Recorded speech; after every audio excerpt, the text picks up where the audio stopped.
All right, welcome back to the Copywriters Podcast with your host, the world's greatest copywriting coach, David Garfinkel. David, how are you doing today?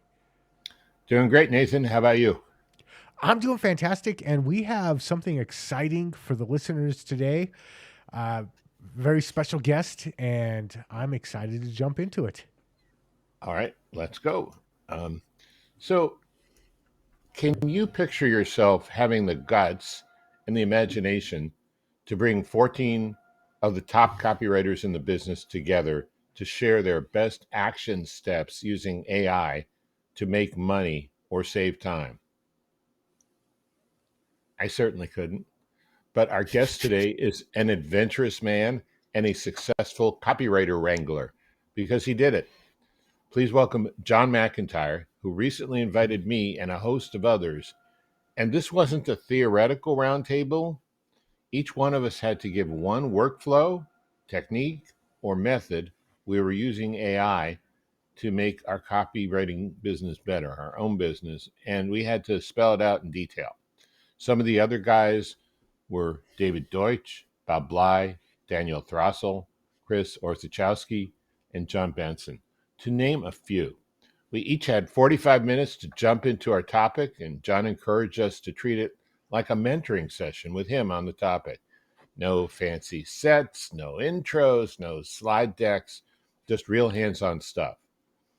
I confess, I spent the entire available time in the 24 hours before my session preparing for my 45 minutes because, and here's a secret, it takes a lot of prep to make a session look spontaneous, if it's any good.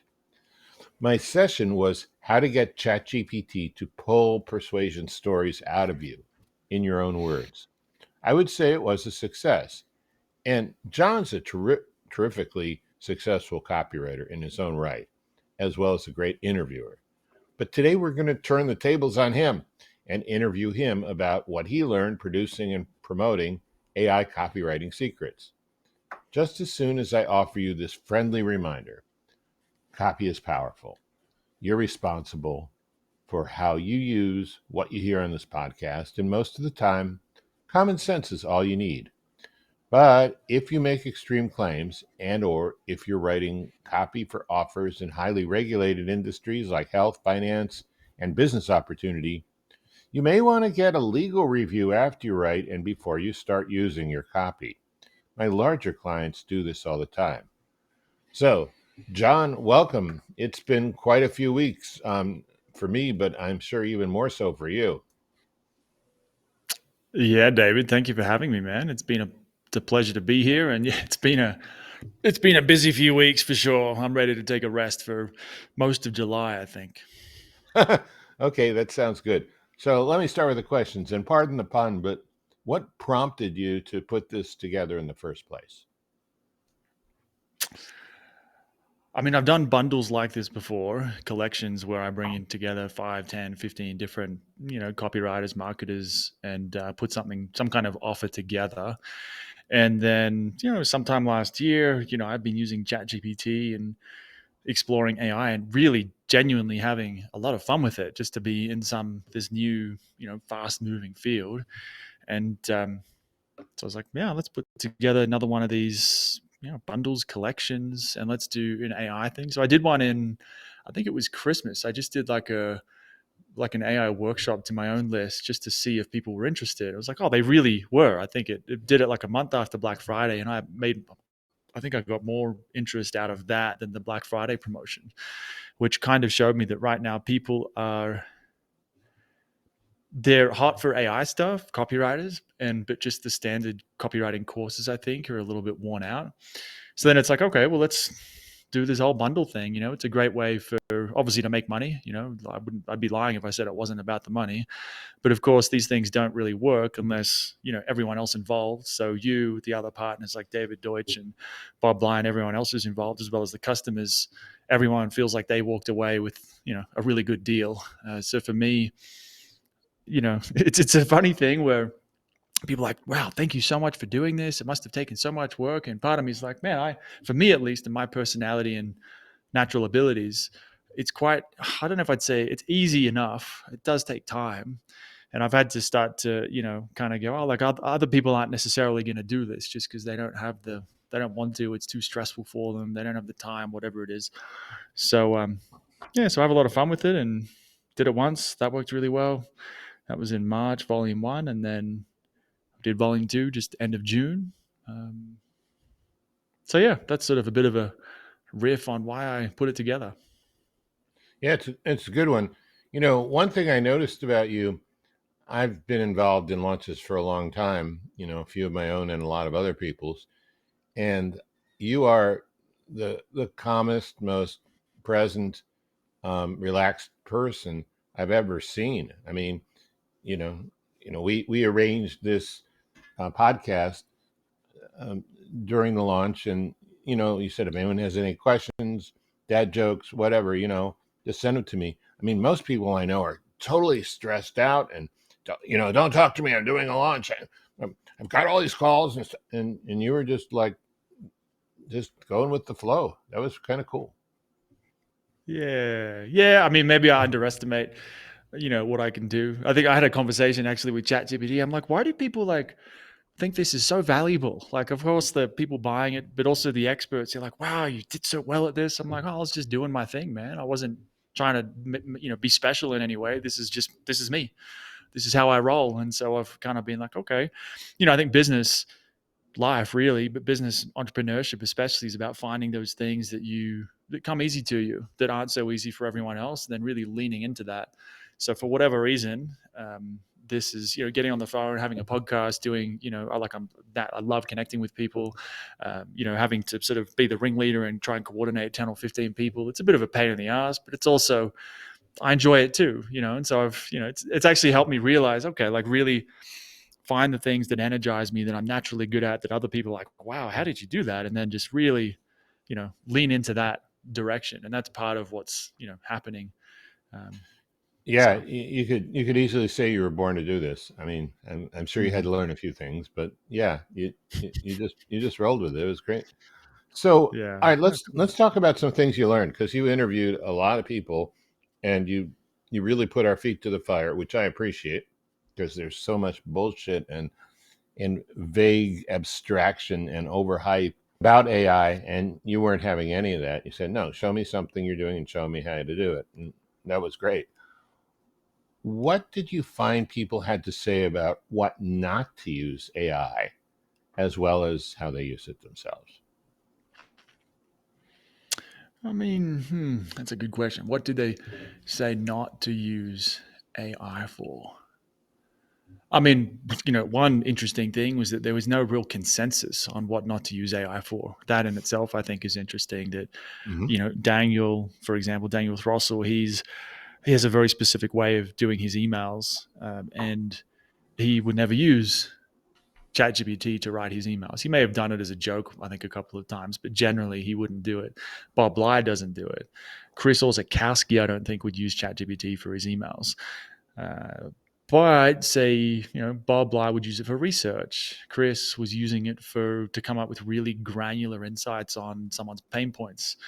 Daniel, I don't know how much he uses it. I don't even know if he would let on if he was using it more than he actually is. Yeah, he So we're came not across as the anti-AI guy, right?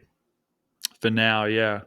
And so his claim to fame is that, well, no one's beat me in these affiliate competitions. I'm like, bro, that's a risky claim to make, because sooner or later, I bet someone will figure out a way to beat you, and they'll do it with AI. And then you're going to be like, it's going to be a pain in the ass for you to deal with that. Right. So, yeah, I think it just depends on, it's really, there's no consensus. So it's hard to say, hey, look, this is the situation when you should not use AI. It depends on you. It depends on the person you're following, on your own philosophy, the things Bob Bly was like, he really enjoys writing copy. Like, he loves it. So he wants to write the copy. Daniel doesn't want to write his emails, because I mean, ChatGPT is good, but I mean, Daniel, I think a lot of what makes Daniel strong is not just the copy. No, I think the copy is a small part of it. I think the bigger part is the theatricality of it, how he's good at stirring up drama and fights and mocking people, which is, adjacent to copywriting, but it's not typically a thing that most copywriters are naturally good at. So, and that's that's a fairly nuanced thing to get right with ChatGPT, which is a bit different, I think, in my opinion, to just straight copywriting. So it depends on the person. I can't really tell you one thing like that. Sure. Okay. What were the most surprising things you heard from the interviews? That's a hard one. The most surprising things. I wasn't surprised by very much because I've been using ChatGPT for, ChatGPT. I'm playing around with Claude and Gemini now for 2-3 years now. I don't remember when I started. So surprised. I'm not really surprised that some people aren't using it. I'm not surprised that Daniel is skeptical of it, and some people don't think it'll ever be up to scratch. None of that's really surprising. I mean, one thing that I think would be surprising to some people is I don't see AI, like AI is a tool, like any tool. It's heavily dependent upon the person using the tool. So if you don't understand copywriting to begin with, if you haven't put in the hours to, read the books and study the ads and take the courses and get coaching with people like yourself, whatever it is, you haven't put in the time to do that, you're just not going to know what to ask ChatGPT to get what you want out of it. And so it's heavily, to me, the big insight to me in the coming, say, 2, 3, 5, 10 years, the skill to master is, knowing what you want is sort of number one. And number two, just as important, is knowing how to articulate it, which, requires knowing your field, knowing what a headline is and a lead and, an AIDA formula and all these different things, because then you know how to ask for stuff. But if you don't know those things and you just come in and say, write me a great email about X, you're not going to get very far. And you probably will be one of the people complaining that AI can't give you good copy. So that's not really surprising to me, but I can imagine that in the world of like AI hype, I think that would be surprising to a lot of people that AI is not this magic, at least right now. And I don't see how it would ever be that way. You could have the world's best employee, for example, an amazing A player who can do basically anything. But if you don't know how to explain to them what you want, even this world-class, the best employee in the world is not going to be able to do it. So will AI ever be able to figure that out? I don't know. I think it's really moving forward is you. What do you know how to do? Everything starts there. What was the most surprising thing? No, I'm sorry. What was the most valuable thing? We already went over surprising. What was the most valuable thing you heard, or valuable things from the interviews? Most valuable. I'd almost have to like run through the list of things and jog my memory a little bit. Um, One thing I think was seeing that this is more of like a meta or a zooming out perspective. Like everyone's focused on how do I get the right copy out of this, whereas what I'm seeing, speaking to all these different people, like ChatGPT, everyone has ChatGPT, so it's not an advantage within like an evolutionary system that runs on evolution. You have natural selection, but then there's a great book I think by Ridley someone called The Red Queen. I don't know if it's specifically about this, but the basic idea is if two people have the same advantage, it's not really an advantage. Everyone can write better copy, but everyone's still equal, so no one's really winning.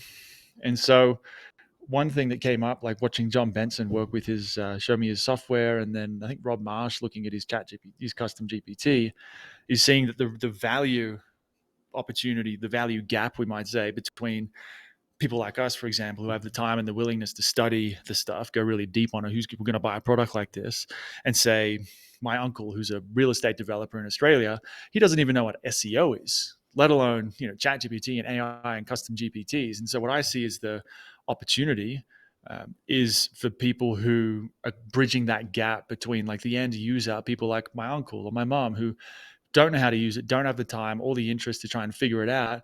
And then OpenAI or ChatGPT or Claude is like sort of the API, you might say. And then it's like, who's building that middle layer? Who's helping my uncle or my mom or whoever else use this stuff? So, Benson, Jon Benson in his AI thing called Benson BNSN.ai, seeing that, okay, how he's able to make money. That's essentially what he's doing. He's saying with ChatGPT, it's very difficult for even an average copywriter to get what they want out of that. So let me build like a layer between the end user and ChatGPT, and we'll basically prime the pump, pre-prompted, he calls it, this fancy, like it's just a neologism or whatever they're called, but he's basically, pre-prompting it or prompting it for you. It's like an advanced custom GPT. And then he charges $100 a month for it. Ian Stanley's got something like that. I think there's a lot of opportunity there. I haven't even, put any time into actually doing it right now, but that was like, whoa. And they're called ChatGPT wrappers. If people wanted to Google it and learn about it, that Mhm. I think is a huge, huge opportunity right now because, it's never been so easy to just make an app about anything, just using a custom GPT, wrap some code around it. That was pretty valuable, I think, for people. There's going to be a lot of money in that space. There's startups that are getting millions of dollars in funding with a basic ChatGPT wrapper like that.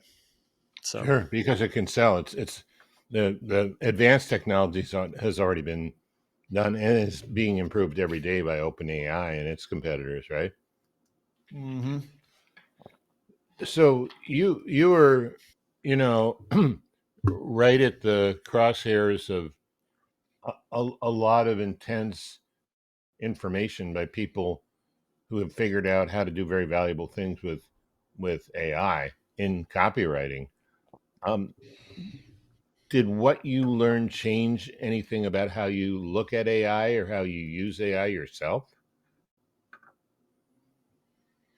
I mean, there was something that Bill Muller shared.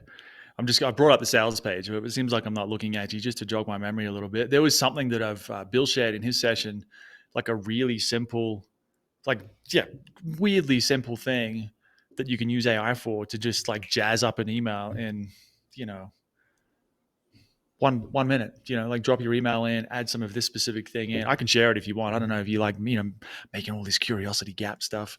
I can share what the tip is, or I can, tell people to go buy it if Yeah, they want. There's go one ahead thing and in that. go ahead and share it. I mean, we're going to give people an opportunity to get the bundle if they want, but Sure. go ahead and share it. Yeah. Yeah. So his thing was, he called it drop in dialogue, but, you know, take any email. Most of the emails don't really have dialogue, but you could go to ChatGPT and type in something like, um, insert some dialogue into this email as though I'm talking to a skeptical friend, or a stressed out wife, or a pissed off customer, or whatever. Pick a character and then construct a conversation between me and that character in dialogue form and insert it into this email. You could do it from scratch, like when you're writing the email. Hey, let's build this email off this dialogue structure, or let's add dialogue in after the fact. But I've used it a bunch of times now, and it really jazzes up the email. I used it in the promotion myself. Really simple, really easy. Again, this is an example of how you could do that manually, right? So just knowing that adding some dialogue into an email, for example, Daniel Throssell does this stuff all the time. Adding dialogue in makes it far more interesting. Even if it's fake dialogue, even if you tell people it's fake, try it and you'll see what I mean. It makes it more interesting. So just knowing that, that's almost a copywriting thing. But then, it might take you half an hour. It can take a little while to think this stuff up yourself. So sometimes you go to ChatGPT and brainstorm it. Hey, give me some dialogue options. Like, what kind of conversation might work here? What kind of character would really bring this email alive? So it's like part copywriting theory, like understanding the psychology side, and then integrating that with how you use ChatGPT. That's where the magic is. So yeah, that was from Bill Muller in his session. He called it drop in dialogue, where dropping in dialogue to the email or any kind of copy.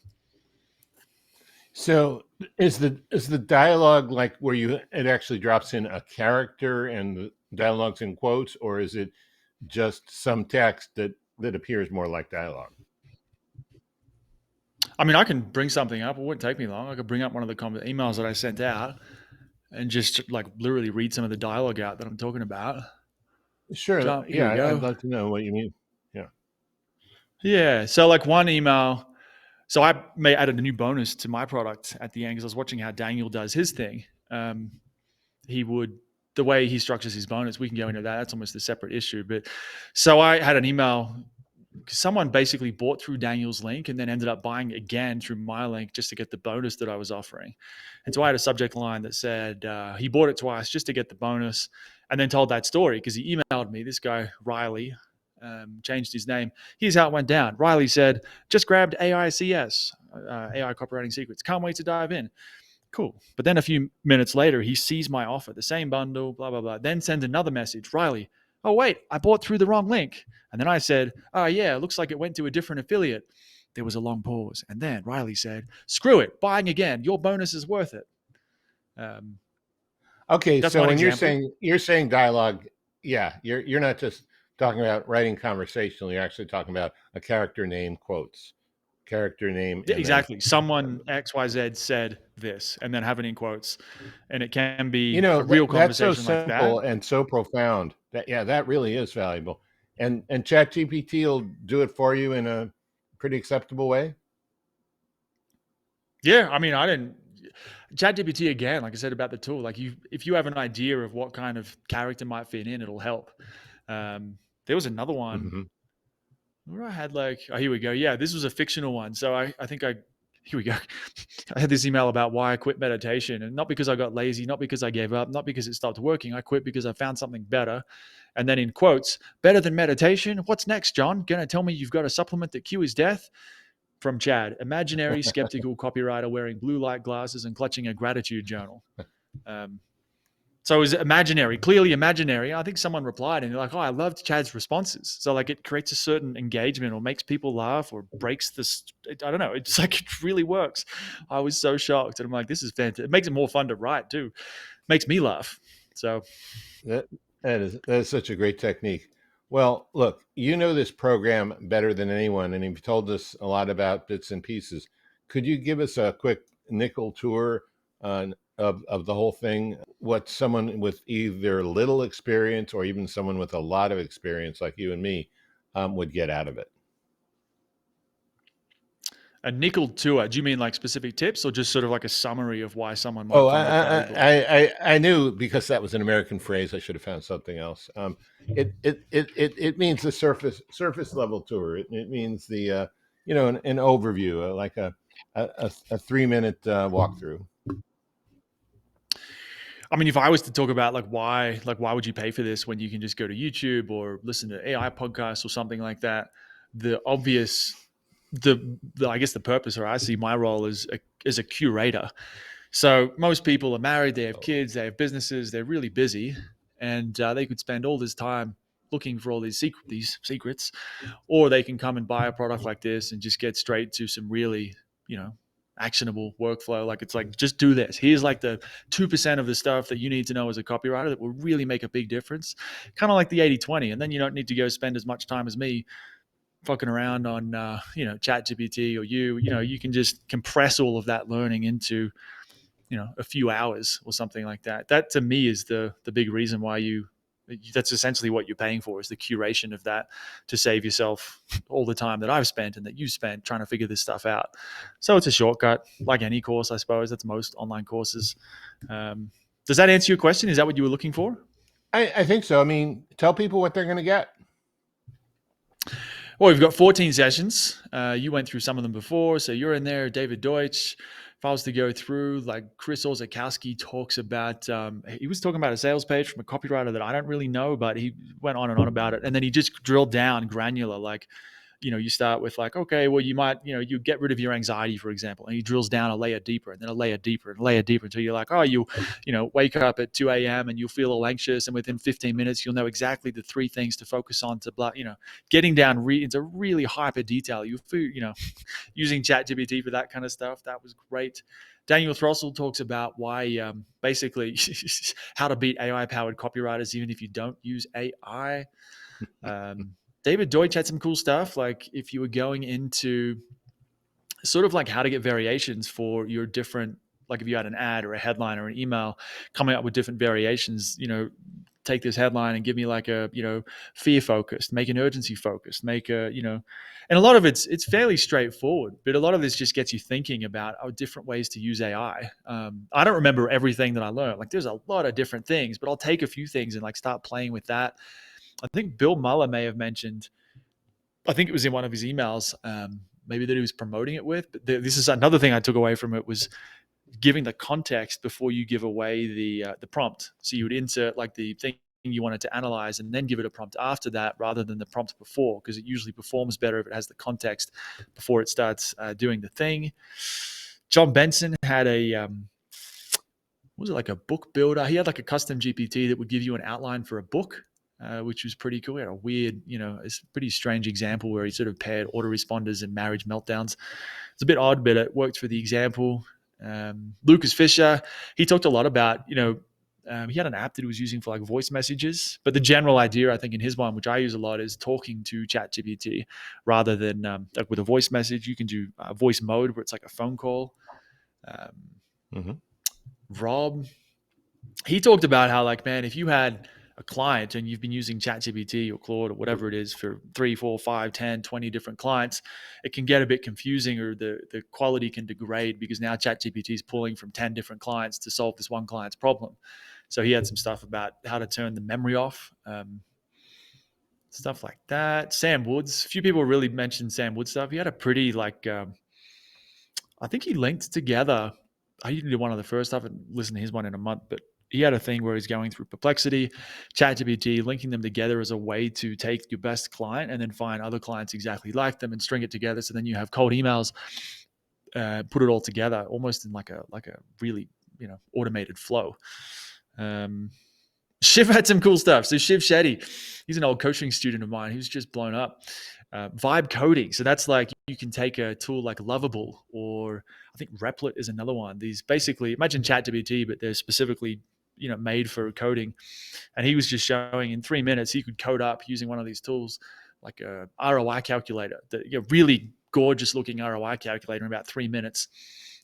You could do this manually, sure, but it would take you hours. So the basic idea is you could build this really simple app, pull this out on a sales call and show a client, like, if we improve your open rates, your emails, whatever it is, by this much, you'll make this much. And then, $100,000. So why not give me $10,000? That's a really powerful way to sell. I've done it before, but not with these, like a ROI calculator like that.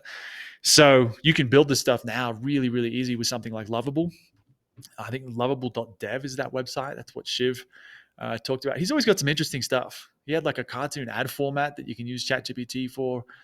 We'll be here all day if I try and explain what all of them are. Tom Ruwich. Oh no. Well, Tom had like a framework thing, so putting in the framework first, not just saying, hey, write an email, like, well, what framework do you want it to use? So he had his own frameworks that he's developed, but you could just as well go, Ada, problem, agitate, solve. You could even look up, what are the top 21 copywriting frameworks? Take all of that, put that into ChatGPT or Claude or whatever it is, and then you start to have more control over what's happening. Because this is another issue that came up, is ChatGPT is pulling from everything it's been trained on, but you don't know what the quality of all of that data is. So it may have been trained on some pretty shitty emails or sales copy, part of the problem. But you can then, with the prompt, you can start to narrow that. Like, hey, you could load up 10 different sales pages, for example, that convert. And then you can say, like, model these sales pages, for example, which I think is all, say, Jon Benson's doing with his software. So yeah, that's a lot of stuff. Where do you want to go from there? Do you want me to keep going, or? No, that's great. Yeah, so we've put a link in with my affiliate link in the show notes. Nathan, do you want to say anything? You've just been sitting here listening. I've been sitting here absorbing as much as I can. All of this sounds exciting. I also have been using AI in my copy for the last almost 2 years now. And it's exciting because at first it was just all the gurus and all the people that were talking about how to use it were just putting out really garbage content and ideas. And over the last 6 months or so, real copywriters have stepped up, started using it, implementing their knowledge into it, and creating way better tools. So I'm excited to check this out. And David, you mentioned in the show notes, we will have a link to where people can get this. John, before we were out of here, I wanted to give you the opportunity. If anybody wants to connect with you, follow you, find out more about what you're doing, where's the best place to go? So it's a bit of a story. I have been laying a bit low as far as the copywriting industry goes for years now. And I've sort of been a bit more public with these bundles. Right now, the best way to contact me would be to email john@dropdeadcopy.com. I don't do social media for copywriting. I'm really not a fan of social media, if I'm honest. You can go to dropdeadcopy.com, but I have been promoting on the homepage Daniel Throssell's opt-in, so that it'll just look like it's Daniel Throssell's website right now. That's why it's a little bit confusing. But if you do want to connect with me personally, John@dropdeadcopy.com. Easiest way to do it. So Okay, we'll make sure to link the website. I'm not sure about the email because I don't want the bots crawling the website and spamming you. But man, I really appreciate you coming on. David, I'm excited to check this out, and we'll definitely make sure to leave a link in the show notes over at copywriterspodcast.com. And until next time, we will catch you later. Yep. Thanks, John. Catch you later. Thank you so much for having me, guys. It's been a pleasure.